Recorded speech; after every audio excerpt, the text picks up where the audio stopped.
welcome to the NewsX Sunday Guardian Roundtable. Well, elections are all in full swing, and this week we are going to be discussing if the rules have changed somewhat. For in Punjab, conventional wisdom has the Aam Aadmi Party ahead. A Haryanvi Banya winning the state of Punjab, is that possible? What about BJP? It's trying to reinvent itself in Uttar Pradesh, it's trying to reinvent itself all over, but it's trying to say that it's a party of the poor, of the downtrodden, the scheduled castes, the scheduled tribes. It's looking for a new vote bank, a party that was once known for its alliance with the traders, with the upper caste. Can they pull this one off? To discuss this and of course the political roulette that's going on, I have with me a very distinguished panel. We have Professor Madhav Nalapat, he's Editorial Director of the Sunday Guardian. We have Virendra Kapoor, he's a political analyst and a columnist. Hartosh, he's of course the political editor for the Caravan. Hartosh, I'll begin with you. I know you disagree with me, so I'll let you have the first word.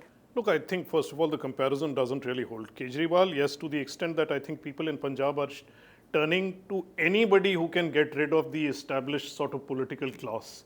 And they see the Akalis and the Congress as part of that class. So it has little to do with his being a Haryanvi Banya. He could be from the Andamans as far as they're concerned. They would have still opted for the AAP. I think part of the magic lies in that. Okay. As far as the BJP is concerned, I don't think they are reinventing themselves. Once the Modi wave of 2014 is gone, the communalization of politics is gone, they are fighting a traditional UP election, which is all about caste and community. And in fighting caste and community, facing parties that have traditional caste and community formations behind them, they are doing what the old Congress used to do. Garibon ko saath leke chalo. There is nothing new in what the BJP is doing, and that is a strategy but in the long term. The BJP is doing this. Is doing what the Congress used to do. In the long term, in a state divided on caste and community lines, it's a losing strategy. That is. Okay. Virendra, do you agree with me by and large? We also have Akhilesh and Rahul, suddenly everybody is talking, saying, pretending to talk to No, but first let me come to Punjab and what Hartosh said. I agree with Hartosh. It's not actually in Punjab, or for that matter in Delhi, when AAP won 67 seats, it was a vote against the established parties. People are frustrated with the Aam politician. They wanted a new kid in the block. Probably he'll deliver. Everybody else has failed. This is what has happened, that Punjab is tried between Akalis and Congress and Akalis alternate. Now this man promises something. I mean, the fact that in Delhi is made a huge mess, regardless, Punjabis thought, let's give this guy a chance. But it comes down to bread and butter issues, which nobody wants to provide. And as far as UP is concerned, yes, BJP is trying to, in fact, BJP is now trying to fill the same space which Congress had filled, let's say 20 years ago. That's why people keep increasingly are saying Modi is the new Indira Gandhi, Correct. Huh? and the rhetoric of, especially Modi, is now on Garib, Aam Aadmi, the scheduled caste, scheduled tribes. You will see that earlier BJP leaders, top leaders, they hardly paid even lip service to this class. But after demonetization, what has happened is that the trading class, which is the core of the BJP support, from the days of the Johnson, they thought it hurt a little. So the point is that Bania class, that's why in this budget, Jaitley consciously made an effort to again throw a stop to that class. But BJP now wants to expand its ways. That Modi wave of 2014 is gone. But Modi, as a leader, as a mass leader, still continues. He's continued by far the foremost popular leader in the country. There's no parallel at this juncture. And they can all get together, but they can't field it. So identity politics is not being played by BJP alone. Everybody is playing fair that. enough. My point, Mr. Nalapat, is that what he's saying that BJP is also now reinventing itself. We saw the budget also. There's a whole outreach to the poor. This was the people who reached out to the corporates, to the professionals, to the small businessmen. Look, Priya, after November 8, 2016, I mean, it was inevitable that the BJP would now put on this face of being anti-rich, fighting against black money, fighting corruption, because that is the only rationale for this demonetization. Frankly, a lot of us have been searching for reasons as to why they have taken the decision, and I have been arguing from day one that in my opinion it's going to be, politically extremely risky for the BJP to go in for this strategy. and I do believe that the elections are going to prove me right. Now, after that, they have no option in the matter. You have, the only way you can justify demonetization, the huge disruption it has caused, the fact that large numbers of people have been unemployed, tens of thousands of companies have been shut down. The only way you can justify it, these, tens of companies were all dealing in black money. The people who are unemployed, they were getting salary and not paying taxes. Right. The only way you can justify it is by appealing to a morality issue. Now, my point is, in 2014, did the people of India vote Narendra Modi to be more moral or to be more rich? That question, I think, is going to be answered on March 11. My guess is they voted Modi to make more money, to make more jobs, not they can become more saintly and more pure people. That's a very good point you raised, and which brings me to, actually I want to expand this debate a bit. Demonetization. The BJP, I'm told, is not very keen to make this a reference on demonetization, but it is happening. People are talking about it. Congress, SP, you've been touring UP also. Well, I mean, how can they not expect this? Every municipal election they won, they made it a referendum of demonetization. Suddenly, the biggest state election you come across, you are going to say demonetization has not played a role. And the dynamics that is unfolding are very interesting. I mean, I was in Mathura. In the Mathura city seat, one of the real challenges to the seat is the RLD. Why? Because they put up a Banya candidate. The Banya community is backing the RLD along with the Jats. I mean, these are the kind of ramifications that have resulted as a result, And to believe that there is any groundswell for demonetization, I think we are well past that. And I think the elections will show some of that. So then, Virendra, if they lose UP, will that dent Narendra Modi's hold over the party? Yes and no, because all said and done, should they lose or should they not do as well as they expect, it's really a reflection on the Modi-Shah duo. Nobody else counts in this party any longer. If they win also, it will be a credit to him. Yes. Nobody else. Because this party, this is a one party along with maybe the communists, which is not family owned, which is run on by the Carter-based parties. All other parties, more or less, are one leader parties. In fact, all through the decades I have heard, Goshti karke decision lenge. If Atal Bihari Vajpayee at his peak wanted Virendra Kapoor to be given a seat, he couldn't on his own decide. But all other leaders, from Sonia Gandhi to let's say Akhilesh now, he can decide. Inko ticket deni hai, de dijiye, regardless. This one party where the consensus decision making was by consensus. To an extent, I think it's eroded now under this duo. So credit and discredit will be there. To them. But I still think that people, even in Bihar, in fact, I like both of them to comment on this. Even in Bihar, in spite of the Grand Alliance, so-called Grand Alliance, BJP didn't do well. But you see, problem arises because you start with the 2014 parliamentary election. Go back to the earlier election, assembly election, BJP's record in Bihar is much better than previously. But because they didn't win Bihar, they never were a force. That force, when the BJP was there, it's gone to Jharkhand now. So BJP is still, by all reckoning, is still in running, if not a number one party. There's a hung house, that's what most pollsters are saying. In UP. And UP. And either number one or number two. Nobody gets a majority. As of now, this is the conventional wisdom. Number one or number two, what happens if that doesn't happen? Well, if the BJP doesn't come as at least a close second in Uttar Pradesh and it becomes the third party here, I mean, that certainly is going to have a very significant impact on its ability, frankly, to govern. Two things are going to happen. One is, in Parliament, you're going to get a very emboldened opposition, and they're going to try and get a president of their choice, a president who's certainly not friendly to the BJP. They're going to try and do that. They'll be emboldened by this if they become number three. I'm just saying hypothetically. The second point is officials themselves. Now, for example, there's been a strong effort by the CBI and by other agencies to somehow send Arvind Kejriwal to jail. Now, once, assuming now there's a belief that in 2019 BJP is not going to come back, that Kejriwal may come as the Home Minister of India, then I think it's going to be even more difficult to send Mr. Kejriwal to jail. It's already difficult now, post Bihar. After UP, it's going to be, in my view, much more difficult to send Mr. Kejriwal to jail. And the last point I want to make, you cannot use administrative methods in politics.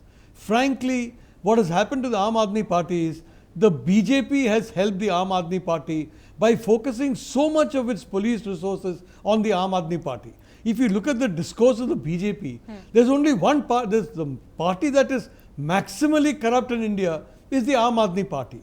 Maximum corrupt. Maximal, according to the BJP, they only talk about Aam Aadmi Party, and the cabinet that was regarded as maximally corrupt, the UPA cabinet, has been completely left unmolested by the BJP government for all this time. But because perhaps the BJP sees Kejriwal as a bigger No, threat no, than Rahul. I don't agree with him on one, that to say that they want to send Kejriwal to jail, I think is a... I'm saying some officers want to send him to jail. That's not a very fair comment. But yes, the focus is on Kejriwal for the simple reason, here is a man who throws stones at every leader. Here is a man who pretends as if he is a paragon of virtue, that nobody is as honest, as clean, as moral as him. So they are holding the mirror to him, which is a good thing. Kejriwal is as good or as bad as any run of the mill. How is Kejriwal better than Mayawati? Mayawati also uses other people's resources. Kejriwal walked away from the government of India without paying 7.5 lakhs. I wouldn't do that. Those are my dues. 3 years he was on sabbatical, taking money from Sisodia's Ford-funded NGO, and walked away saying, I thought Chidambaram had written it off. And when forced to do that, he said, my friends have paid it. This is what Mayawati also said. If I got money, my people like me, my devotees pay. How is it any different? Because we are sitting in Delhi, and that is where Kejriwal is in power. So the focus is on him. Because every time he abuses the Prime Minister. Okay, let me get Hartosh into this also. The focus is on Kejriwal. I remember earlier discussion you made this point that Punjab is important because if Aam Aadmi Party, which is tipped to be ahead, if they win Punjab instead of the Congress, then they become the focus. They have the opposition heft really rather than the Congress. Is that why the BJP is focusing so much on Kejriwal? Well, see, whatever it is, like him, dislike him.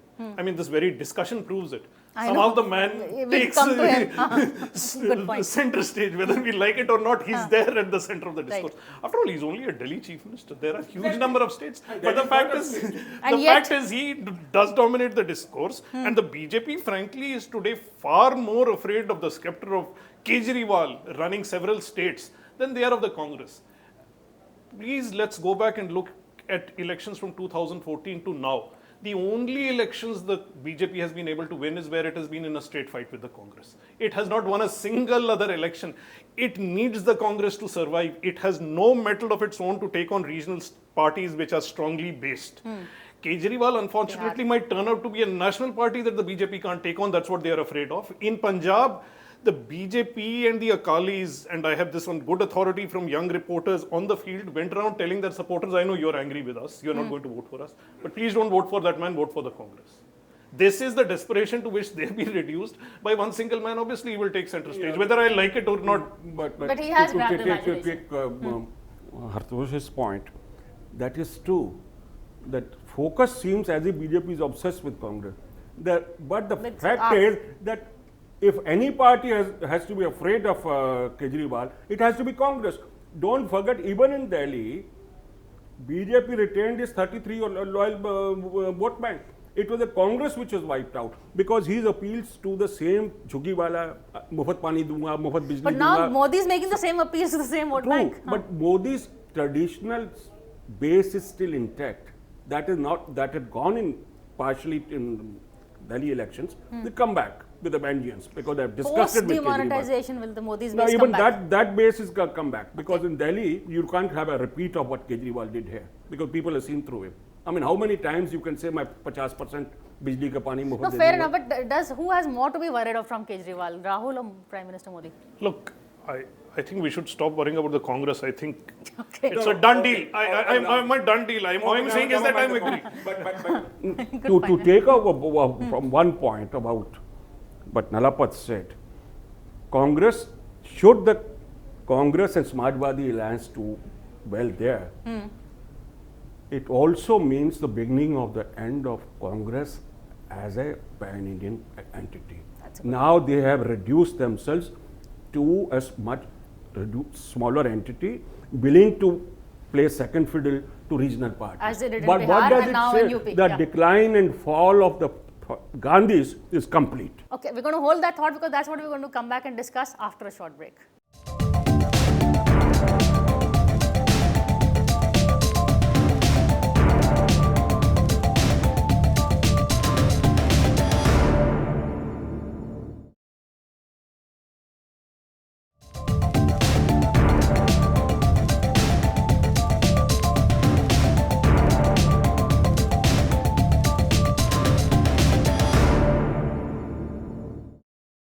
Welcome back to the NewsX Sunday Guardian Roundtable. We are here discussing the interesting matrix of the ongoing assembly elections. Hartosh, before the break, Virendra made a very interesting point. It's the decline of the Congress. You know, now they're becoming a bit player in UP. They've supported the regional party in Bihar.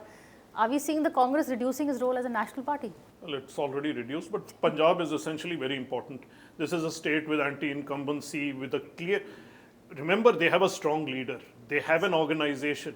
And if they cannot take that state, I mean, really it is curtains as far as the party is concerned. If Punjab is not the Congress's and Kejriwal does better than the Congress, then start looking at states like Gujarat where the Congress may suddenly start disappearing as a factor or becoming a minor factor there as well. Correct. Mr. Nalapat is going to come in on this, the decline of the Congress. 2014 was a referendum on Sonia Gandhi and the government run under the control of Sonia Gandhi. 2019 is going to be a referendum on Narendra Modi and the government run by Narendra Modi. Now the whole question is, what motivated voters to turn to Narendra Modi in the tens of millions in 2014? Is it the desire to ensure that, the rich people are taught their place, they're taught their lesson, they lose sleep at night? Or is it a desire to get jobs, to get prosperity, which the rich are enjoying, to the middle class, so the poor become middle class, some in the middle class become rich? My own view, it was very much an aspirational wave that Prime Minister Modi tapped on. Now, the government is now developing in such a way that the government is now focusing entirely on the raising of revenue, not so much on growth, but on revenue. Now, many of the steps of raising of revenue will have a negative effect on growth. Today, for example, the business community, I don't think the business community is very eager to invest. Not at all. I suspect that a lot of money is now illegally going out of the country because of the perception that it's not safe to put money in the country. My point is very simple. I saw Deng Xiaoping's China, where Deng said whether a cat is black or white, if it catches mice, then there's no problem. My view is very simple. If you want to keep India from chaos, you have to create jobs, you have to create income. Where that income comes from, where those jobs come from is not important as the fact that you have got to have jobs for young people. Okay. Yeah, jobs don't come out of thin air. The fact is, you mentioned about fresh investment, very little credit offtake. The truth is that those preceding 10 years, the government of India and the banks, public sector banks, opened the coffers. Today you are sitting on too much of capacity.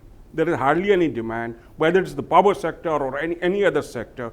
The truth is that the private industry is sunk under a pile of debt, which they can't service. And till that happens, it is the engine of growth has to be necessarily the public sector. In the infrastructure, which is happening. Nobody can deny that in the last 2.5 years, if one ministry done exceedingly well, it is Gadkari's ministry. Okay, I'm going to take the conversation back to the assembly elections before this goes on to growth and investment. Back to the assembly elections, we were discussing the Congress, whether it can hold the narrative. What about Akhilesh Yadav? He has national ambitions. Will he want to go beyond UP also? And what are his chances? Well, the question is whether he will first keep UP and then the national ambitions can take care of themselves. And it's here, it's one thing to discuss the nuts and bolts of the economy. And this is why I'm coming back to the Akhilesh points. Perception is almost as important. And 2014 and 10 years of the Congress, etc. In 2019, nobody is going to worry about what the Congress did. The referendum will be on Modi, irrespective of who's to blame. And Akhilesh is using the same narrative that Modi used in 2014. It is the rhetoric of development, of getting things done, that I'm young, things may move. The question is not as much as we can examine the reality, did this happen, did it on. The question is whether he can convey that message and voters believe it. And that seems to be happening in UP. The question then, the jury is open whether he'll be able to deliver on that, but that's later. And right now the question is, can he deliver? And the same question is being asked to Modi, did he deliver what he promised? For whatever reason, so far it doesn't seem to anybody that he has. And this is the question that is being answered or asked. But is this he's the right and wrong. There's a fallacy there. These are state elections. Modi's time will come in 2019. As far as Akhilesh is concerned, I would say is wipe the slate clean by that going through what people some call charade or a drama. You know, the 3 months of that fight between the father and the family fight, as if the return of the gundagardi, that the grabbing of people's land forcibly, all that is now past. One road from Lucknow to Agra, that will become as if the proof of his developmental agenda. The truth is, it's the same Akhilesh Yadav, where they used to ask Mayawati and the Dalits what they say about him. The mafia Raj, criminal Raj, where lawlessness, the fact that only one caste used to rule, a number of SHOs who belong to his community is far more than any other community put together. So the same old UP, It's the same Mayawati syndrome, or but Akhilesh. that is all pushed to the background. Yadav was imbibed because here is a man who fought his father and put away his father, and he wants to now be rewarded for this. Shipal has been made the traditional scapegoat. And he's in the Not corner. Mulayam also. Mulayam also. The old guard. And in fact, there's a joke about going around in the city. He says, एक लड़का अपने बाप की नहीं सुनता है, अखिलेश, एक अपनी माँ की नहीं सुनता है, और एक किसी की नहीं सुनता है, that's Modi. और केजरीवाल है, उसको कोई नहीं सुना है, वो उसको कोई नहीं सुनता है. Well, usko koi nahi sunta, I don't know, but this whole thing about the old guard being distant, it looks very romantic for the voters, but do they deliver? We have Omar Abdullah, we have Mehbooba, we have Rahul himself, Akhilesh in his first term. They haven't really delivered on this promise of youth and hope. Well, frankly, Akhilesh has not said goodbye to his father. They're still in contact. He still acknowledges him. And I think his father is still regarded as the patriarch of the party. So this is the problem. Voters may want a post-Mulayam Akhilesh. I don't think the Akhilesh is ready for a post-Mulayam future. He's still got Mulayam along with him. I think we should not neglect the BSP and Mayawati. Mayawati has been working there very quietly since 2014. She has built a very strong base on the ground. She has not wooed many communities, but she's also not offended many communities. Right. So I would like to say very frankly that I would not write off Mayawati Of course not. in the UP election. And she don't forget that she's given tickets to 97 Muslims. 99 now with Ansari. That was 99 Muslims. So it's a big if who the Muslims turn to. That's true. Final word on this youth card of Akhilesh and Rahul and Omar and other youth leaders. Look, there is a difference. Both Omar and Rahul have not got away from the shadow of their fathers or mothers. That hangs over them. Akhilesh, whatever the truth, is seen as actually having in public revolted against his father, establishing his authority and running his own party. The truth, whatever it may be, the fact is it has proved to be effective in a manner neither Umar nor Rahul so far has managed. It's unprecedented in Indian politics. Let's see what happens. But so far, in public perception, he has won that It's a battle. PR coup. It's a coup. Let's see if it works or not for him on the ground. But yes, he has changed the perception, and in politics, perception is 3/4 of the battle. But that's it from us. Thank you for watching this discussion. We'll see you again same time next week.